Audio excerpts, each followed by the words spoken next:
চাই, পার্শ্ববর্তী একটি রাষ্ট্র তাদের মিডিয়ায় প্রচার করছে বাংলাদেশে মন্দিরে হামলা হচ্ছে, বাংলাদেশে হিন্দু সম্প্রদায়ের উপর হামলা হচ্ছে।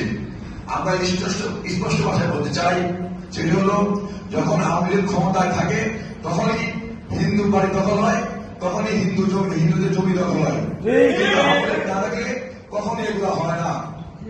আজকে আমরা ঢাকা শহরে আমরা মন্দির পাহারা দিচ্ছি, হিন্দু আমাদের হুজুর বলেছেন মাদ্রাসার ছাত্ররা মন্দির পাহারা দিচ্ছে। আমরা আমাদের পার্টির ভারপ্রাপ্ত চেয়ারম্যান তারেক রহমানের নির্দেশে ঢাকা শহরে ঘুরে ঘুরে আমরা হিন্দুদের মন্দির পাহারা দিচ্ছি, হিন্দুদেরকে রক্ষা করার জন্য কাজ করছি। আমরা মনে করি এটি ভারতের প্রচার হচ্ছে বাংলাদেশের বিরুদ্ধে একটি ষড়যন্ত্র হিসাবে। যে একটি নতুন সরকার গঠন হয়েছে ছাত্র এবং জনতার আন্দোলনের মাধ্যমে, সেই সরকারকে হেয় করার জন্য, সেই সরকারকে নস্যাৎ করার জন্য একটি চক্রান্ত শুরু হয়েছে।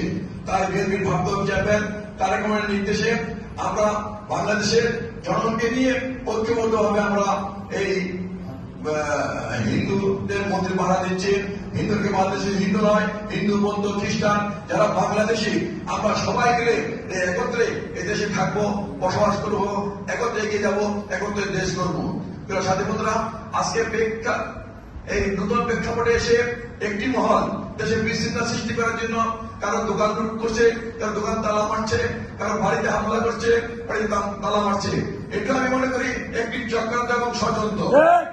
এই ব্যাপারে এলাকাবাসী সবাইকে নিয়ে ঐক্যবদ্ধভাবে এই সন্ত্রাসীদের, চাঁদাবাজদের প্রতিহত করে তাদেরকে ধরে পুলিশের অর্পণ করতে হবে।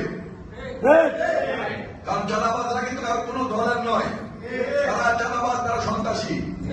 সবাই মিলে ঐক্যবদ্ধভাবে এই চাঁদাবাজদের, সন্ত্রাসীদের মোকাবিলা করতে হবে, পুলিশকে সহযোগিতা করতে হবে। এবং পুলিশ ভাইদের উদ্দেশ্যে বলতে চাই, আমরা জাতীয়তাবাদী দল আবার বিএনপি প্রতিটা নেতাকর্মী জনগণকে সাথে নিয়ে আপনাদেরকে সহযোগিতা করবো। আপনারা চাঁদাবাজদের ধরেন এবং এই যারা সন্ত্রাস করছে, চক্রান্ত করছে, অবিলম্বে তাদের ধরতে হবে।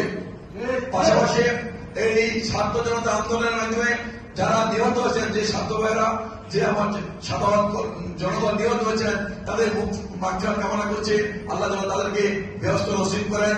আমার শিল্প এলাকার এক সহযোগিতা ভাই, যুবদলের নেতা কর্মী বদরুল 4 তারিখে আওয়ামী লীগ সন্ত্রাসীদের হামলায় গত পরশুদিন নিহত হয়েছেন।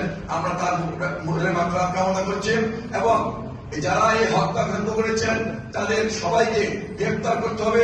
পাশাপাশি যারা বিডিআরে 57 জন সেনাবাহিনীকে হত্যা করেছেন তাদের আইনে আওতায় গ্রেপ্তার করতে হবে।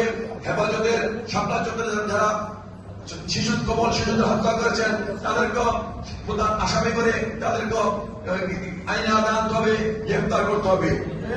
সংগ্রামী মুসলিমবৃন্দ, গত 15 তারিখে আমাদের প্রিয় নেত্রী দেশনেত্রী বেগম খালেদা জিয়ার জন্মদিন গিয়েছে। আমরা তার জন্মদিনের জন্য আমরা এলাকাবাসীর পক্ষ থেকে দোয়া চাচ্ছি। তিনি অসুস্থ, তিনি যেন সুস্থ হয়ে ওঠেন, তার জন্য দোয়া করবেন। তার যেন দেশের বাড়িতে তাড়াতাড়ি ফিরে আসে, তার জন্য দোয়া করবেন। এই কথা বলেই এবং সর্বশেষ সবাইকে একটি বলতে চাই, এলাকাবাসী সবাই ঐক্যবদ্ধভাবে এই চাঁদাবাজ, সন্ত্রাস তাদেরকে প্রতিহত করবেন।